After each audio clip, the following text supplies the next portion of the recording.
शादी के कार्ड पर नताशा ने जब अपनी मां सुष्मिता का नाम अपने प्रेमी राजन के साथ लिखा देखा तो वह शॉक्ड रह गई। जिस राजन से वो जी जान से प्यार करती है, उससे उसकी मां शादी कैसे कर सकती है, ये सोच सोचकर उसका खून खोले जा रहा था। नताशा अपने आप से शर्मा रही है मुझे। इन दोनों ने मेरे विश्वास का खून कर दिया है। भला एक मां कैसे अपनी बेटी के प्रेमी से शादी कर सकती है। नताशा ने उसी समय अपनी कार निकाली और शादी के कार्ड में दिए पते की ओर निकल पड़ी। नताशा, मैं ये शादी किसी भी कीमत पर नहीं होने दूंगी। इसके लिए चाहे मुझे कुछ भी करना पड़े, किसी भी हद तक जाना पड़े। आधे घंटे की ड्राइविंग के बाद नताशा उस पते पर पहुंच गई। वो भागी भागी अंदर गई और वहां उसने जो देखा उसे देखकर उसका खून खौल उठा। उसकी मां सुष्मिता दुल्हन की ड्रेस में थी और राजन दूल्हे की ड्रेस में। नताशा, मां, तुमने आज हद कर दी। भला कौन ऐसी मां इस दुनिया में होगी जो उसकी बेटी के बॉयफ्रेंड से शादी करेगी। तुमने तो मां और बेटी के रिश्ते को शर्मसार कर दिया। सुष्मिता, मैं इस बारे में तुमसे कोई बात नहीं करना चाहती। नताशा, बिल्कुल सही, आप किस मुंह से मुझसे बात करेगी। अरे, शर्म आनी चाहिए, मां हो के सौतन बनने चली हैं। राजन, नताशा, तुम जाओ यहाँ से, यहाँ तमाशा मत खड़ा करो। उद्धरण चिन्ह। नताशा, चुप, एकदम चुप। तमाशा मैंने खड़ा किया है या तुम दोनों ने, लेकिन मैं छोड़ूंगी नहीं तुम दोनों को। ये कहकर नताशा अपने साथ ली हुई बंदूक उन दोनों की तरफ तान देती है। उद्धरण चिन्ह। सुष्मिता, ये क्या कर रही हो तुम अपनी मां पर गोली चलाओगी। तभी नताशा सुष्मिता पर गोली चला देती है। बंदूक से निकली गोली सीधे सुष्मिता के सीने पर लगती है और वह तड़पने लगती है। उसे इस तरह तड़पता देख राजन नताशा के हाथ से बंदूक छीनता है और उसकी तरफ तान कर गोली चला देता है। नताशा जोर से चीखती है। तभी नताशा एक चीख के साथ जाग जाती है। वो देखती है कि वो अपने बिस्तर पर है। नताशा, इसका मतलब वो सब कुछ सपने में देख रही थी। हे भगवान, ये सपना तो कभी भी सच हो सकता है। मुझे कुछ करना होगा, जल्दी कुछ करना होगा, नहीं तो कल को क्या पता मेरी माँ ही मेरी सौतन बन जाए। उद्धरण चिन्ह। 21 साल पहले 25 साल की गर्भवती सुष्मिता को जब फोन पर उसके पति के एक्सीडेंट की खबर दी गई तो उसके हाथ पैर कांपने लगे।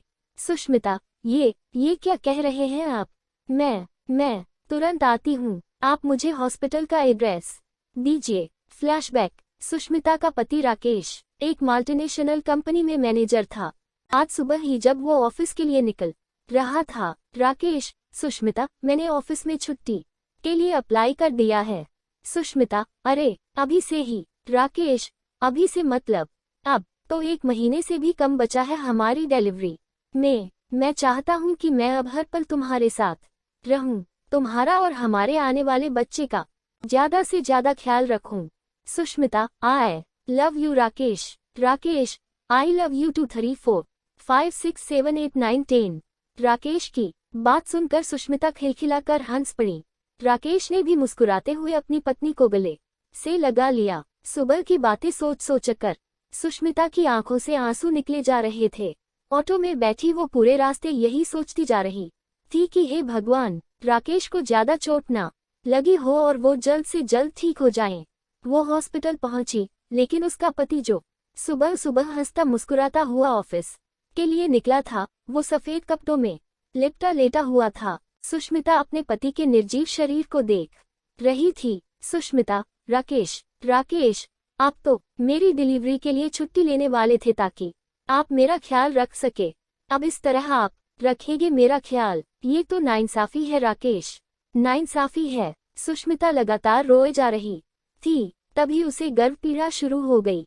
सुष्मिता की हालत देखकर उसे तुरंत एडमिट कर लिया गया। अस्पताल में उसने एक बच्ची को जन्म दिया। अपनी छोटी सी बच्ची को जब उसने गले से लगाया तो उसे एक अलग तरह का ही सुकून मिला। उस नन्ही सी बच्ची की नाक और आंखें बिल्कुल राकेश की तरह थीं।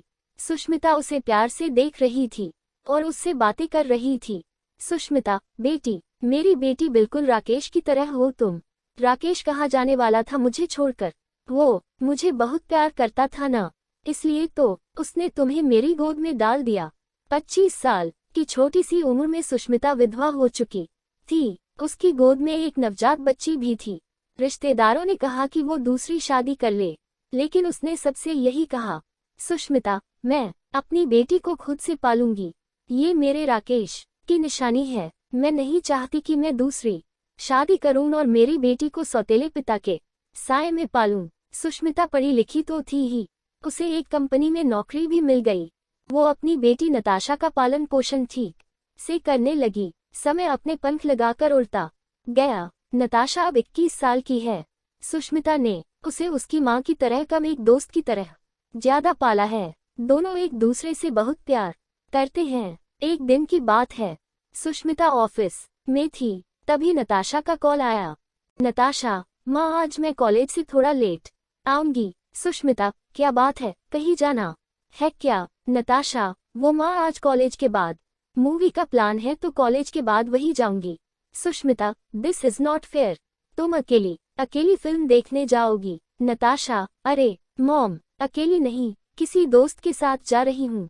सुष्मिता, दोस्त? कौन सा दोस्त? दोस्त का कोई नाम तो होगा। नताशा, क्या मॉम तुम भी? उसका नाम राजन है, मेरे साथ ही पता है। सुष्मिता, ओके ठीक है, एक काम करना, मूवी के बाद मैं वही सिनेमा हॉल में ही आ जाऊंगी और तुम्हें पिक कर लूंगी। उस दिन पहली बार राजन अपनी गर्लफ्रेंड नताशा की माँ से सिनेमा हॉल के बाहर मिला था।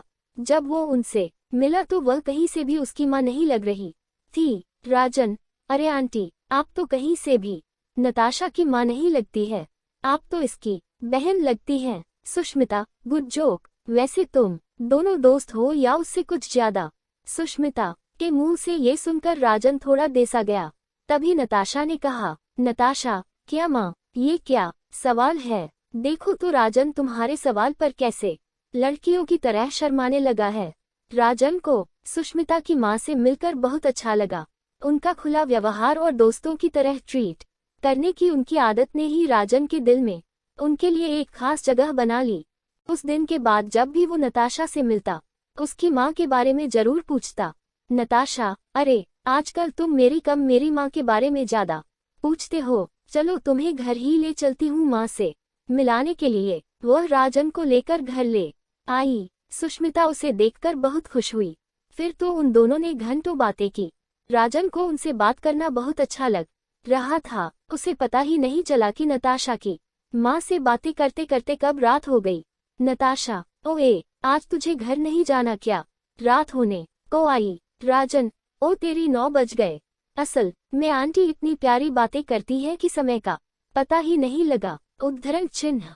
राजन को सुष्मिता का साथ अच्छा लगता था। उनसे बात कर वो कई नई चीजें भी जानता था, इसलिए उन्हें वो और भी पसंद थी। वो इसलिए भी उनसे ज्यादा प्रभावित था कि उसने अकेले ही संघर्ष करके नताशा की परवरिश की थी। आंटी की ये बात उसे बहुत प्रेरणा देती थी। जब कभी भी वो निराश महसूस करता था तो वो सुष्मिता के पास आ जाता। कभी कभी तो नताशा घर में नहीं होती, तब भी। एक दिन की बात है, राजन और सुष्मिता हंस हंस कर बातें कर रहे थे। तभी नताशा बाहर से आई। उसने उन दोनों को इस तरह हंस हंस कर बातें करते देखा तो वह लगभग चीखती हुई बोली, नताशा, राजन, तुम यहाँ हो? पता है तुम्हें मैंने कितने कॉल किए, तुमने मेरा फोन क्यों नहीं पिक किया? राजन, कब किया फोन तुमने? ये कहते हुए उसने अपना फोन निकाला। उसका फोन साइलेंट मोड में था। ये लो, मेरा फोन तो साइलेंट मोड में था, कैसे पता चलता? नताशा, साइलेंट मोड में था या जानबूझकर कर दिया था? उद्धरण चिन्ह। राजन, ये तुम क्या कह रही हो? नताशा के मन में शक का बीज लग गया था और वो राजन और अपनी माँ के रिश्ते पर शक करने लगी। अब जब कभी राजन उससे उसकी माँ के बारे में पूछता तो वो उसकी बातों का कोई जवाब नहीं देती, यहाँ तक कि वो हर पल अपनी माँ और राजन पर नजर रखने लगी थी। बहरहाल कुछ दिनों के बाद की बात है। उस दिन सुष्मिता की छुट्टी थी और राजन उनसे मिलने उनके घर पर आया हुआ था। नताशा उस समय कॉलेज में थी, लेकिन जब उसे राजन कॉलेज में नहीं दिखा तो वो समझ गई कि वो उसकी माँ से मिलने ही गया होगा। नताशा, आज तो मैं इन दोनों के रिश्ते का भंडाफोड़ करके रहूंगी। नताशा भी अपने घर की ओर चल पड़ी। जब वो अपने घर पहुंची तो उसे राजन और अपनी माँ की बातचीत की आवाज सुनाई दी। उसे बहुत गुस्सा आया। वो दरवाजे पर ही उनकी बातें सुनने लगी। सुष्मिता, बेटा राजन, मैंने अपनी नताशा को बहुत प्यार से रखा है। तुम तो जानते हो ना, जब वो मेरे पेट में थी तभी उसके पापा गुजर गए। उस समय मैं सिर्फ 25 साल की थी।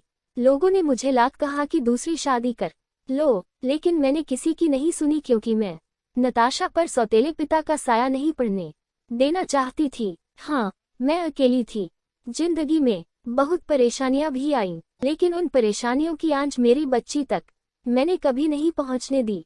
राजन बेटा, मैं तुम्हारे आगे हाथ जोड़ती हूँ कि कभी भी मेरी बच्ची को कोई तकलीफ मत देना। तुम जानते हो, एक वही मेरे पति की निशानी है जिसे देख देख कर मैं जीती हूँ, नहीं तो मैं कब का टूटकर बिखर गई होती। राजन आंटी, आप बिल्कुल फिक्र न करें, मैं अपनी नताशा का बहुत ख्याल रखूंगा।